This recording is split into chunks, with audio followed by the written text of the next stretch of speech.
नमस्कार दोस्तों, स्वागत है आपका हमारे YouTube चैनल जीके ट्रैकर पे। देखिए फ्रेंड, आज के वीडियो में हम बात करेंगे जो हमारी एक नई सीरीज़ है एनसीईआरटी सीरीज़, जिसमें हम 6th क्लास से लेकर 12th क्लास तक की पूरी एनसीईआरटी को चैप्टर वाइज वन लाइनर के रूप में यहाँ पे कवर कर रहे हैं। न सिर्फ वन लाइनर के रूप में बल्कि इनको पूरे फैक्ट के साथ, पूरे डिटेल के साथ हम चैप्टर वाइज कवर कर रहे हैं। 6th क्लास की हमने हिस्ट्री की क्लास से यहाँ पे शुरू किया। लास्ट वीडियो में हमने सिंधु घाटी सभ्यता से रिलेटेड कुछ इंपॉर्टेंट क्वेश्चन जो आपको एनसीईआरटी में दिए गए हैं उनको कवर किया था। आज हम सिंधु घाटी से रिलेटेड कुछ और क्वेश्चन जो आपके बचे हुए हैं उनको कवर करेंगे। वैदिक सभ्यता के कुछ क्वेश्चंस को यहाँ पे देखेंगे और डिटेल के साथ इनको रिवाइज करेंगे। ये सभी आपके एनसीईआरटी से लिए गए हैं। अगर आपने इससे पहले वाला वीडियो नहीं देखा है तो आप उसको प्लेलिस्ट से जाके देख सकते हैं। ये हमारी एनसीईआरटी सीरीज़ का दूसरा वीडियो है। तो चलिए दोस्तों, आज की वीडियो को शुरू करते हैं। आज का हमारा पहला सवाल है, हड़प्पा कालीन नगरों के उत्तर पश्चिम में कौन सी दो पर्वत श्रेणियां प्राकृतिक सीमा बनाती हैं? तो हड़प्पा जो स्थल हमें मिले हैं, ज़्यादातर स्थल जो वर्तमान में है वो पाकिस्तान में है, चाहे वो हड़प्पा हो, चाहे वो मोहनजोदड़ो हो या अलग अलग जगह हो। इनमें जो इनकी उत्तर पश्चिमी सीमा होती थी, उधर दो इंपॉर्टेंट पर्वत श्रेणियां हमें मिलती हैं। एक मिलता है सुलेमान श्रेणी और एक मिलता है हिंदुकुश पर्वत। तो इसको आपने याद रखना है, ठीक है। बाकी इस तरफ आपका कौन सा पर्वत हो जाएगा? इस तरफ है आपका हिमालय पर्वत, अगर उत्तर पूर्व की ओर बात करेगा। हड़प्पा नगर मुख्य रूप से किस नदी के किनारे स्थित है? जो हड़प्पा है ये सिंधु घाटी सभ्यता के नाम से भी जानी जाती है। हड़प्पा सभ्यता को या हड़प्पा की सभ्यता को सिंधु घाटी सभ्यता भी कहते हैं। सवाल यह है कि जो हड़प्पा शहर है जो मिला था सबसे पहले, जिसके नाम पर इसे हड़प्पा कहा गया, ये किस नदी के किनारे है? ये रावी नदी के किनारे स्थित है। बेसिकली सिंधु नदी और उसकी सहायक नदियों के किनारे हमको एक प्राचीन शहर मिला। सबसे पहले हड़प्पा मिला। अब क्योंकि जो बड़ी नदी है वो सिंधु नदी है तो इसको सिंधु घाटी सभ्यता भी कहते हैं, क्योंकि सारे जो शहर हैं वो सिंधु नदी के सहायक नदियों के तट पर या सिंधु नदी के तट पर स्थित हैं, जो प्रमुख शहर हैं। बाद में हमें दूसरे शहर भी मिले जो सिंधु घाटी नदी तंत्र से हटकर हमें शहर मिले हैं, ठीक है। चाहे वो गुजरात में हमको मिले हों, भुगवा नदी के किनारे मिला हो, लोथल मिला है वहाँ पे, जो कि साबरमती की सहायक नदी है, सिंधु से जिसका कोई भी लेना देना नहीं है। तो ये हड़प्पा जो है ये रावी नदी के किनारे है। और जो दूसरा इंपॉर्टेंट नगर है हड़प्पा सभ्यता का, मोहनजोदड़ो, ये स्थित है सिंधु नदी के किनारे, ठीक है। मोहनजोदड़ो और चन्हुदड़ो पुरा स्थल किस मुख्य नदी के किनारे स्थित है? तो इन दोनों के बारे में अगर पूछेगा, ये दोनों के दोनों सिंधु नदी के किनारे स्थित हैं, ठीक है। जो हड़प्पा है वो रावी नदी के किनारे स्थित है, ठीक है। प्राचीन सरस्वती नदी को आज भारत और पाकिस्तान में किस नाम से जाना जाता था? तो देखिए, जो प्राचीन सरस्वती नदी मानी जाती है, जो अब एक मौसमी नदी में बदल चुकी है या लुप्त हो चुकी है, केवल बरसात के मौसम में थोड़ी बहुत दिखती है, ऐसा माना जाता है कि ये जो प्राचीन सरस्वती नदी है इसे ही वर्तमान में भारत के अंदर घग्गर और पाकिस्तान में इसे हाकरा के नाम से जाना जाता है, ठीक है। वर्तमान में ये अब एक मौसमी नदी बन चुकी है जो केवल वर्षा ऋतु में बहती है, ठीक है। हड़प्पा और मोहनजोदड़ो नगरों की खोज की घोषणा आधिकारिक रूप से कब की गई थी? तो देखिए, हड़प्पा और मोहनजोदड़ो की जो खोज होती है वो 1921-1922 के दौरान हो जाती है। दयाराम साहनी, रखलदास बनर्जी इनकी खोज करते हैं, लेकिन खोज की घोषणा आधिकारिक रूप से कब हुई, ये क्वेश्चन बना हुआ है पेपर में। ये घोषणा 1924 में होती है सर जॉन मार्शल के द्वारा, ठीक है। पाकिस्तान के चेलिस्तान मरुस्थल में स्थित प्रमुख हड़प्पा कालीन नगर कौन सा है? तो पाकिस्तान के अंदर एक और इम्पॉर्टेंट हड़प्पा काल का स्थल है। पाकिस्तान में जो चेलिस्तान मरुस्थल है यहाँ पर स्थित है एक हड़प्पा कालीन स्थल जिसे गवेरी वाला कहा जाता है। जो इम्पॉर्टेंट हड़प्पा की साइट्स हैं जो पेपर में आ चुकी हैं, जैसे कालीबंगा हो गया, राखीगढ़ी हो गया, लोथल हो गया, धौलावीरा हो गया, या जो पाकिस्तान के अंदर पड़ती हैं हमारी, चाहे वो चन्हुदड़ो हो गया, इसके अलावा मोहनजोदड़ो, हड़प्पा, लखनजोदड़ो, अब उसके साथ आपने गवेरी वाला को भी याद करना है। जो फेमस हैं वो तो पूछी जाती हैं, कई बार जो ज़्यादा फेमस नहीं है उनकी लोकेशन पूछ लेता है। 4 ऑप्शन दे देगा, कहेगा इनमें से कौन सा है जो भारत में नहीं है। तो गवेरी वाला जो हड़प्पा कालीन स्थल है ये पाकिस्तान में पड़ता है, ठीक है। इसके अलावा भारत में भी कुछ और ऐसे इंपॉर्टेंट स्थल हैं जो ज़्यादा फेमस नहीं हैं, जैसे एक हरियाणा में पड़ता है फरमाना। कहाँ है? हरियाणा के अंदर। हरियाणा में एक और है जो फेमस है, बनावली या बनवाली हम जिसको कहते हैं, ठीक है। मोहनजोदड़ो के महान स्नानागार का सटीक स्थापत्य माप क्या है? तो मोहनजोदड़ो से हमें द ग्रेट बाथ मिला है, यानी महान स्नानागार मिला, एक बड़ा सा स्नानागार हमें वहाँ से प्राप्त हुआ। इसका जो आकार है वो कैसा है? तो यह 12 मीटर लंबा और लगभग 7 मीटर चौड़ा इसे माना जाता है। ये इसका सटीक आकार है। एनसीईआरटी में जो दिया गया है इसको लेकर के भी सवाल बन सकता है, मोहनजोदड़ो का महान स्नानागार। ठीक है।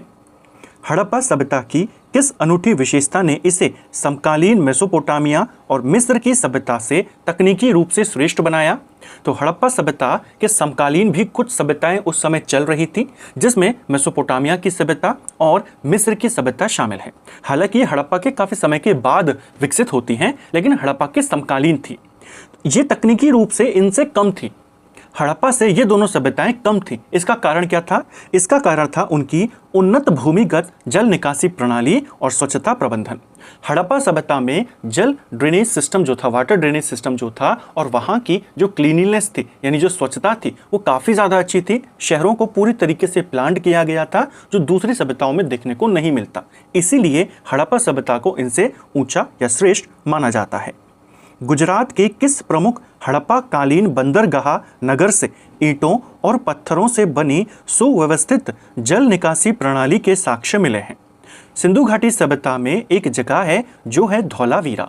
धौलावीरा से हमें उन्नत जल प्रबंधन के प्रणाली के हमें साक्ष्य मिले हैं। वाटर मैनेजमेंट सिस्टम हमें बहुत अच्छा मिला है, ड्रेनेज सिस्टम भी वहां से हमको मिला है। ठीक है। कहां से? धौलावीरा से। एक जगह और है जहां से हमें ईंट और पत्थरों से बनी हुई जल निकासी प्रणाली के साक्ष्य हमें साफ रूप से मिलते हैं।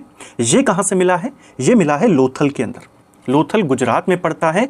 भोगवा नदी साबरमती की एक सहायक नदी है, इसके तट पर स्थित है, और एक बंदरगाह भी है। ठीक है। हड़प्पा सभ्यता के किस विशिष्ट नगर से शुष्क क्षेत्र में जल संकट से निपटने के लिए बनाए गए 73 मीटर लंबे विशाल जलाशय के साक्ष्य मिले हैं?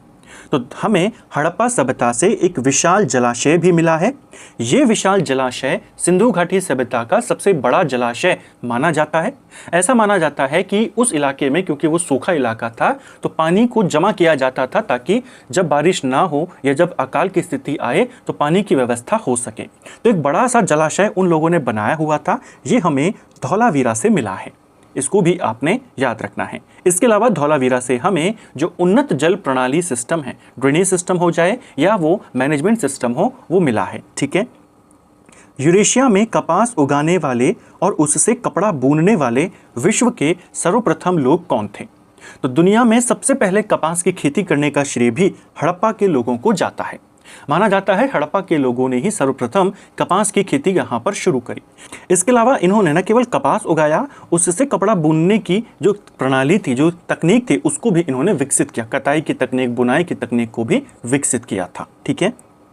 हड़प्पा सभ्यता के किस पुरा स्थल से मिट्टी से निर्मित हल का लघु प्रतिरूप यानी खिलौना हल प्राप्त हुआ है, जो उनकी उन्नत कृषि तकनीक को दर्शाता है? तो मिट्टी से बना हुआ हल वाला खिलौना, मिट्टी का हल, हमें कहाँ से मिला? ये हरियाणा के बनावली से मिला या बनवाली से मिला था। ठीक है। ये कई बार पेपर में आया है। हड़प्पा सभ्यता के कारीगरों ने लाल रंग के किस बहुमूल्य पत्थर के मोती यानी मन के बनाने के लिए उसमें छेद करने की एक सर्वाधिक परिष्कृत तकनीक विकसित करी थी?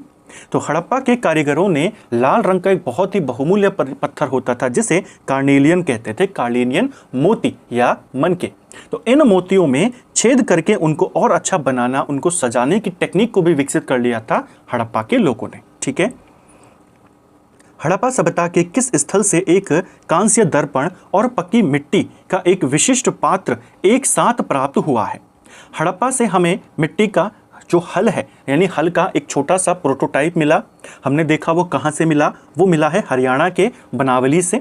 उसकी फ़ोटो भी आप यहाँ पे देख सकते हैं। हमने देखा कि वे मिट्टी के बर्तन भी बनाते थे, तो एक विशिष्ट प्रकार का पक्के मिट्टी से बना हुआ एक विशिष्ट पात्र हमें हड़प्पा से मिला, और साथ में एक कांस्य दर्पण भी मिला। ये दोनों के दोनों हमें धौलावीरा से प्राप्त हुए हैं। इसको भी याद रखेंगे। हड़प्पा वासियों की वाणिज्यिक सटीकता को दर्शाने वाले भार तौलने के पत्थर और एक कांस्य छेनी के साक्ष्य कहाँ से मिले हैं?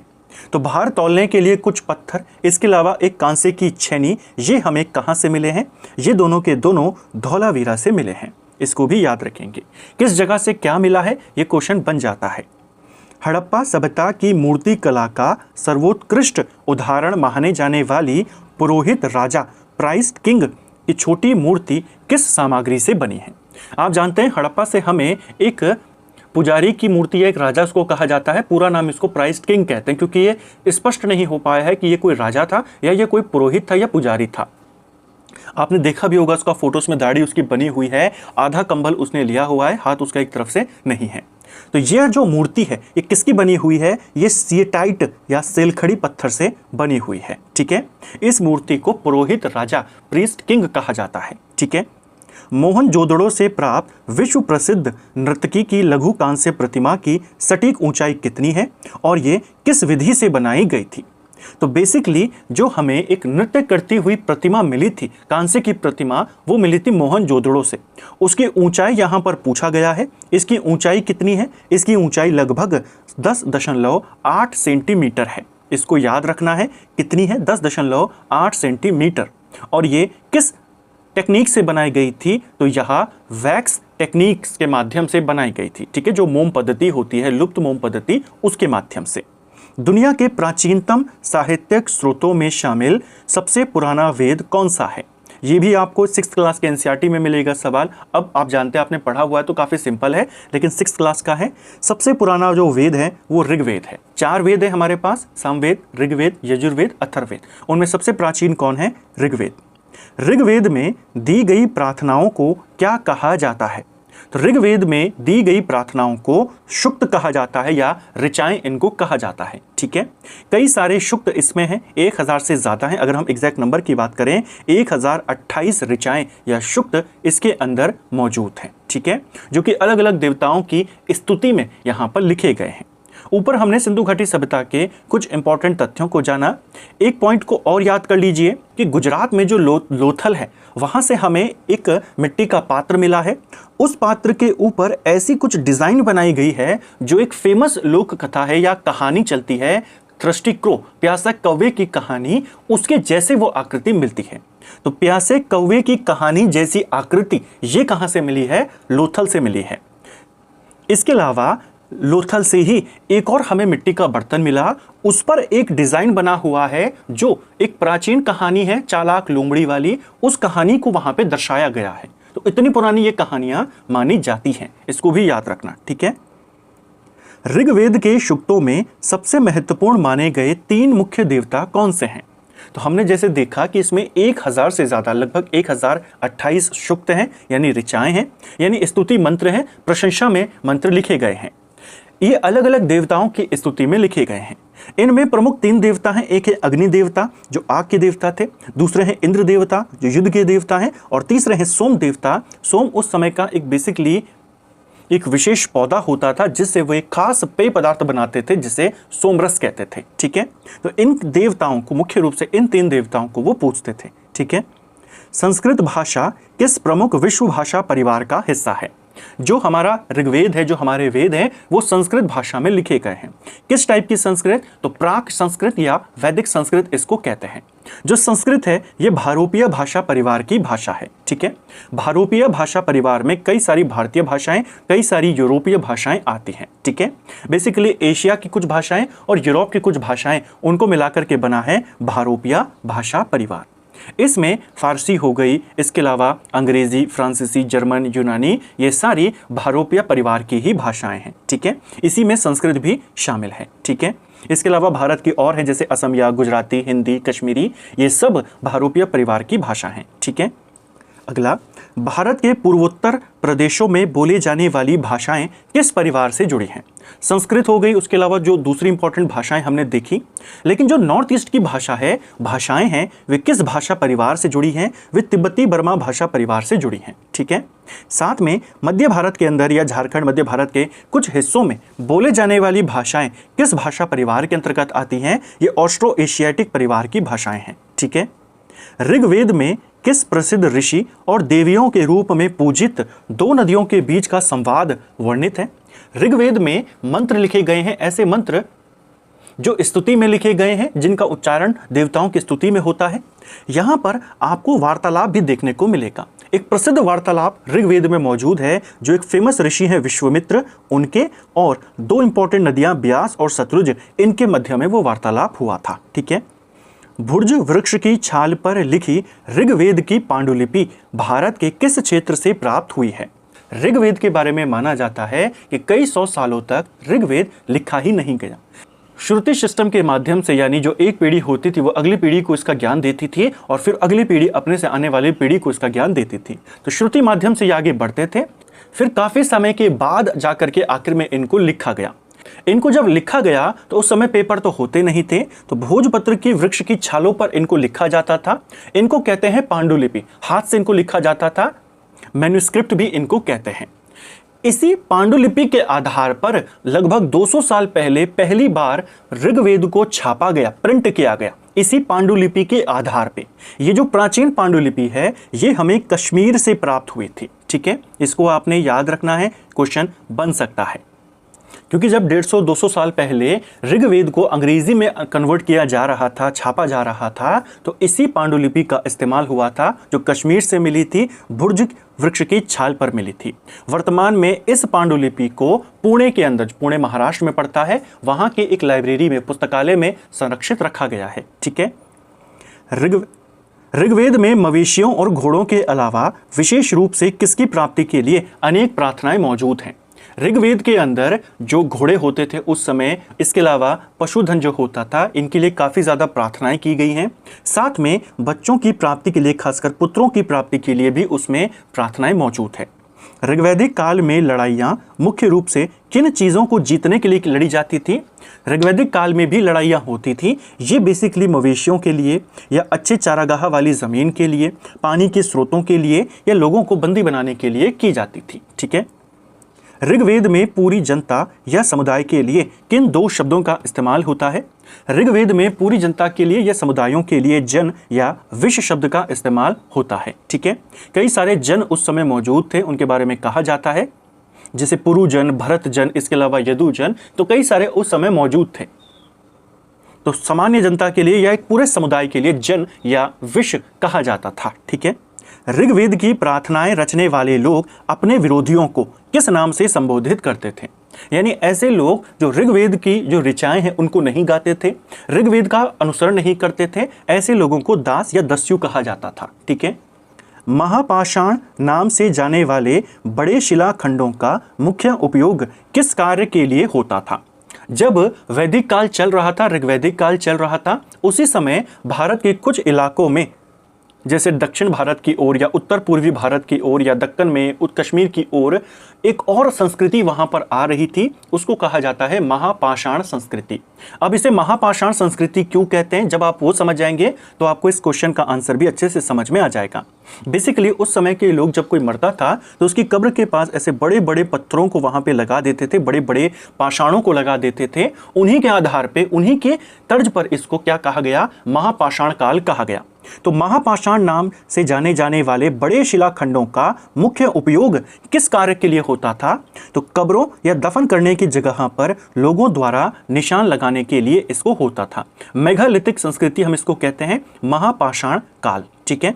जैसे आप यहाँ पे देखेंगे कि एक कब्र है, उसके किनारे बड़े बड़े पत्थरों को वहां पे ऐसे लगाया गया है, सजाया गया है, ताकि एक तो कब्रों को यहाँ पे इस तरीके से लगाया गया, इसके लिए महापाषाण काल। दूसरा, ऐसा इसलिए करते थे जो माना जाता है ताकि ये पहचान कर सकें कि किसकी कब्र कहाँ पर है, ताकि भविष्य में अगर उसी फैमिली में किसी और की मृत्यु होती है तो उसको भी यहीं पे जाके दफनाया जा सके। ठीक है। तो पहचान के लिए एक चिन्ह के रूप में इनको लगाया जाता था। महापाषाण काल के उस ताबूत या शवधान को क्या कहते थे जो चारों तरफ से पत्थरों से घिरा होता था? चारों तरफ से पत्थरों से घिरा हुआ है, बीच में एक ताबूत है, इसको कहा जाता था सिस्ट। इसको याद करना, ये बहुत बार पेपर में आया है। तस्वीर में भी आप देख सकते हैं कि बड़े बड़े विशाल जो पाषाण है, पत्थर है, उनसे घिरा हुआ है, बीच में एक ताबूत यहाँ पे रखा हुआ है, सिस्ट के नाम से जाना जाता था। ठीक है। कुछ सिस्ट कब्रों में बने उस बड़े सुराख को क्या कहते हैं जो पत्थरों से बने कमरे में जाने का रास्ता होता था? अगर आप फिर से इस फोटो में देखेंगे तो जो वहां पे ताबूत है, जो कब्र बनी हुई है, उसके एक साइड में आपको एक छोटा सा होल देखने को मिलेगा जो पत्थरों से होते हुए इसके अंदर आने का रास्ता था। इनको कहा जाता था पोर्ट होल। ठीक है। और इन पोर्ट होल को रखने का उद्देश्य क्या था? ये जो पोर्ट होल होते थे, बड़े सुराख होते थे, इनको रखने का उद्देश्य ये था कि एक ही परिवार के लोगों को एक ही स्थान पर बाद में दफनाने के लिए रास्ते के रूप में इस्तेमाल करना। इसको तो ढक लेते थे वो पूरा, तो जब किसी और की मृत्यु हो तो उसको यहाँ पे अगर दफनाना हो तो इसी होल के माध्यम से उसे दफनाया जाता था, ऐसा माना जाता, इसलिए वहां पे ये छेद बनाया गया था। ठीक है। महापाषाण कब्रों में मृतक को किस खास किस्म के मिट्टी के बर्तनों के साथ दफनाया जाता था? तो उसे दफनाया जाता था काली लाल मिट्टी के बर्तनों के साथ, काली और लाल मिट्टी के बर्तनों के साथ, जिनको ब्लैक एंड रेड वेयर के नाम से जाना जाता है, इनको यहाँ पे दफनाया जाता था। हड़प्पा सभ्यता के विपरीत महापाषाण कब्रों में किस धातु के औजार और हथियार भारी मात्रा में मिले हैं? तो हड़प्पा सभ्यता की हमने कब्रों के बारे में लास्ट वीडियो में जाना था कि वहां पर कुछ इलाकों में एक साथ दो दो तीन तीन लोगों को भी दफनाया गया है। हमने वो सारी चीज़ों को देखा। जो महापाषाण कालीन कब्रें हैं, इनमें हमें एक धातु बहुत ज़्यादा मात्रा में मिलता है, जो है लोहा। हड़प्पा वालों को लोहे का ज्ञान नहीं था, तो वहाँ पर हमें लोहा नहीं मिलता है, लेकिन महापाषाण काल में इनको इसकी जानकारी थी और हमें कब्रों में इसके साक्ष्य भी मिल जाते हैं।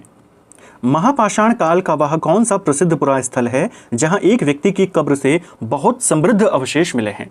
बेसिकली महापाषाण काल में भी समाज में विभाजन था। कुछ लोग काफ़ी अमीर थे, कुछ लोग काफ़ी गरीब थे। इसका जो प्रमाण मिलता है वो उनकी कब्रों से मिलता है। हमें ब्रह्मगिरी से, ब्रह्मगिरी आपका कर्नाटक में पड़ता है और एक महापाषाण कालीन स्थल है। यहाँ से हमें एक व्यक्ति की कब्र मिली। इस कब्र में हमको कई सारे सोने के मनके या मोती यहाँ से हमको मिले हैं, शंख मिला है। लगभग 33 सोने के मनके यहाँ से मिले, शंख यहाँ से मिले हैं। जबकि उसी इलाके से हमें दूसरी कब्रें भी मिली हैं, लेकिन उन कब्रों में मिट्टी के कुछ बर्तन रखे हुए थे। तो इससे यह अंदाज़ा लगाया गया कि उस समय में भी सामाजिक स्थिति में भिन्नता थी। कुछ लोग अमीर थे, कुछ लोग गरीब थे। ठीक है। तो 33 सोने के सिक्के या सोने के मनके कहाँ से मिले हैं? ब्रह्मगिरी की कब्र से मिले थे। ब्रह्मगिरी महापाषाण काल का स्थल है। अब इसे महापाषाण काल क्यों कहते हैं? क्योंकि बड़े बड़े पत्थरों का इस्तेमाल करते थे कब्रों के ऊपर निशान लगाने के लिए। इनाम गांव पुरा स्थल वर्तमान भारत के किस राज्य में और किस नदी के किनारे स्थित है? जो इनाम गांव है, यहां से हमें एक विशेष कब्र भी मिली है। यह भी एक महापाषाण स्थल है। यह पड़ता है वर्तमान में महाराष्ट्र के अंदर। महाराष्ट्र में भीमा नदी की एक सहायक नदी है जिसे हम कहते हैं घोड़, और इस घोड़ नदी के तट पर स्थित है इनाम गांव। किस काल का है? तो अब आप आसानी से बताएंगे, यह महापाषाण काल का स्थल है। ठीक है। यहां से हमें बेसिकली क्या मिला है? इनाम गांव से हमें एक विशेष व्यक्ति की कब्र यहाँ से मिली है। एक शव यहाँ से, एक शवाधान हमको यहाँ से मिला। एक आदमी को 5 कमरों के वाले मकान के आंगन में एक मिट्टी का संदूक वहाँ पर है, उसमें दफनाया गया था। शहर के गांव के बिल्कुल बीच में ये मकान स्थित था और सबसे बड़े मकानों में से एक था। 5 कमरों का ये पूरा मकान था। इसी घर में अनाज का एक गोदाम भी मौजूद है, जो कि दूसरे घरों में नहीं था। तो इसको माना जाता है कि ये भी एक किसी बड़े आदमी का उस समय का यहाँ पे शवाधान था। ठीक है। तो वो मिला है इनाम गांव, जो कि एक महापाषाण कालीन स्थल है महाराष्ट्र का। ठीक है। इनाम गांव में कई बार शवों को गड्ढों के बजाय कहां दफनाया जाता था? इसको भी याद करेंगे। इनाम गांव चर्चा में इसलिए आया, बाकी जगहों पे शवों को गड्ढों में दफनाया जाता था। इनाम गांव से हमें घर के अंदर भी कब्रें मिली हैं, तो ये माना जाता है कि इनाम गांव में कई बार शवों को गड्ढों के बजाय घर के अंदर ही दफना दिया जाता था। ठीक है। या ऐसा पूछ लेगा, 5 कमरों वाले मकान के आंगन में एक शवाधान मिला है, वो कहाँ से मिला है? इनाम गाँव। ठीक है। आज से लगभग 2000 साल पहले चिकित्सा शास्त्र पर लिखी गई प्रसिद्ध पुस्तक का नाम क्या है? तो आज से लगभग 2000 साल पहले चिकित्सा शास्त्र के ऊपर एक पुस्तक लिखी गई जिसको हम कहते हैं चरक संहिता। इसको याद रखना है। ठीक है। महर्षि चरक के द्वारा इसको लिखा गया था। ठीक है। चरक के अनुसार मनुष्य के शरीर में कुल कितनी हड्डियां होती हैं? तो चरक संहिता या चरक के अनुसार, महर्षि चरक के अनुसार मनुष्य के शरीर में उन्होंने 360 हड्डियां बताई हैं। जबकि वर्तमान में जब साइंस ने इतनी तरक्की कर ली है, हम जानते हैं मनुष्य के शरीर में 206 हड्डियां होती हैं। तो इतना बड़ा डिफरेंस आया कैसे? तो माना जाता है जो महर्षि चरक थे, उन्होंने हड्डियों की गिनती करते समय इसमें दांतों को भी, इसके अलावा हड्डियों के जो जोड़ हैं उनको भी, इसके अलावा जो उपस्थि होती है उनको भी, जो कार्टिलेज होता है उन सबको जोड़ दिया और तब जाकर के ये संख्या बैठी 360। तो चरक संहिता में या महर्षि चरक के अनुसार हड्डियों की संख्या भी याद करनी है, और वर्तमान की कितनी है ये आप सभी जानते हैं, 206। तो इसको भी याद रखना है। ठीक है।